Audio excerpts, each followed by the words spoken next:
열린 문 열린 보상. 너는 금식할 때 머리에 기름을 바르고 얼굴을 씻으라. 이는 금식하는 자로 사람에게 보이지 않고 오직 은밀한 중에 계신 내 아버지께 보이게 하려 함이라. 은밀한 중에 보시는 내 아버지께서 갚으시리라. 마태복음 6장 17절 18절. 저희가 베드로와 요한이 기탄없이 말함을 보고 또 그 전에 예수와 함께 있던 줄도 알고 사도행전 4장 13절. 모세가 시내산에서 내려오니 모세는 자기가 여호와의 말씀하였음을 인하여 얼굴 끝불에 광채가 나나 깨닫지 못하였더라. 아론과 온 이스라엘 자손이 모세를 볼 때에 모세의 얼굴 끝불에 광채의 남을 보고 그에게 가까이 하기를 두려워하더니 그들에게 말하기를 마치고 수건으로 자기의 얼굴을 가리웠더라. 출애굽기 34장 29절 30절 33절. 하나님과의 아침 교제에서 사람들과의 상호관계로 옮겨가는 일은 쉽지 않습니다. 우리가 하나님을 만났다면 하나님이 우리와 함께 하시고 우리는 그분께 순종해야 한다는 의식을 계속 유지하고 싶을 것입니다. 그러나 가족들이 단란하게 모여있는 아침 식탁으로 나아갈 때 우리의 주변 환경은 갑자기 돌변합니다. 사람들과 주변 현실이 눈앞에 펼쳐지면서 우리는 방금 깨달았던 진리들을 차츰차츰 잊어버리게 됩니다. 많은 젊은 그리스도인들이 자기들의 마음속에 이러한 깨달음들을 계속 간직할 수 있는 방법은 무엇일까 하는 의문을 해결하지 못한 채 곤혹스러워하고 있습니다. 그렇지만 이들은 대부분 이러한 문제를 자유로운 토론에 붙일 문제로 생각지 않거나 그렇게 할 만한 적당한 기회를 얻지 못하고 있습니다. 심지어는 신앙단체에서도 열성이나 대담성의 부족으로 이러한 문제들에 대한 자유로운 대화를 나누기가 쉽지 않은 형편입니다. 만일 그렇게 한다면 가장 큰 유익과 기쁨을 맛볼 수 있을 텐데도 말입니다. 그러면 이제 우리의 인간관계가 하나님과의 지속적인 교제에 방해가 되지 않도록 오히려 도움이 될 수 있는 방법을 살펴보겠습니다. 수건으로 얼굴을 가리웠던 모세의 이야기가 주는 교훈은 명백합니다. 하나님과의 친밀한 그리고 지속적인 교제는 머지않아 그 표를 남기고 다른 사람들에게도 그 사실을 뚜렷하게 드러냅니다. 모세는 자기의 얼굴이 빛나고 있다는 사실을 몰랐습니다. 마찬가지로 우리에게서 발산되는 하나님의 빛도 인식하지 못할 것이지만 그것은 우리 안에서 우리가 질그릇일 뿐이라는 의식을 심화시킬 것입니다. 고린도전서 2장 3, 4절, 고린도후서 4장. 하나님이 어떤 사람과 함께 하신다는 사실을 깨닫게 되면 사람들은 그를 두려워하거나 혹은 적어도 그에게 불안한 심정을 느끼게 됩니다.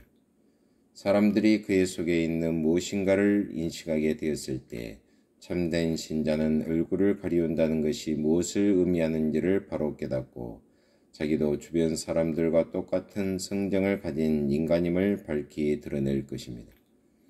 그러나 그럴지라도 그는 보이지 않는 세상에 속해 있는 하나님의 사람이고 또한 그곳과 관계를 맺고 있는 사람이라는 증거를 늘 자기 안에 지니고 있을 것입니다. 우리 주님도 금식에 관한 교훈을 말씀하시면서 이와 똑같은 교훈을 주셨습니다. 그분의 말씀을 따른다면 우리는 금식하고 있다는 사실을 다른 사람들에게 알리거나 과시해서는 안 됩니다. 오히려 우리는 사람들을 만날 때 하늘아버지께서 아끼고 사랑하시는 자녀답게 그분의 인자하심을 기뻐하고 감사하는 심정을 가지고 그들을 대해야 합니다. 그리고 우리는 하나님과 지속적인 교제를 유지하고 또한 사람들에게 하나님의 은혜와 빛이 항상 우리와 함께 한다는 사실을 알리기 위해 사람들을 대할 때 은밀한 중에 우리를 보셨다가 공개적으로 그것을 갚아주시며 우리에게 은총을 내려주시는 하나님을 의지해야 합니다. 베드로와 요한의 이야기도 같은 진리를 가르쳐 줍니다. 그들은 예수님이 지상에 계셨을 때뿐만 아니라 승천하신 후에도 늘 그분과 동행했고 그분의 영을 받았습니다. 그들은 그리스도의 영이 가르쳐 주시는 대로만 행동했습니다. 그래서 심지어는 적들까지도 그들의 대담한 행동을 본 후에 그들이 예수님과 함께 있던 자들임을 알게 되었습니다.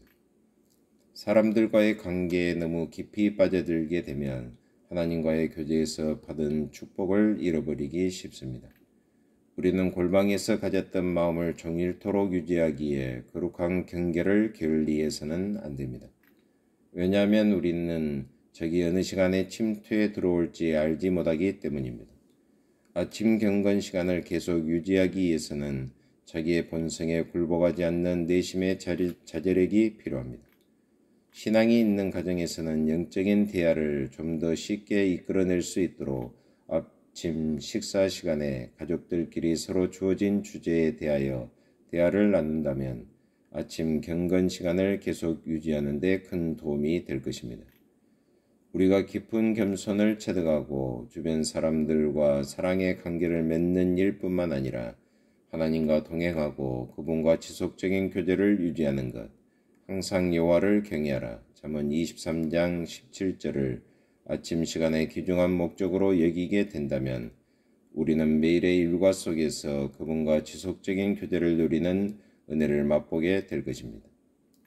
골방으로 들어가서 문을 닫고 은밀한 중에 계시는 아버지를 만나는 일은 참으로 위대합니다.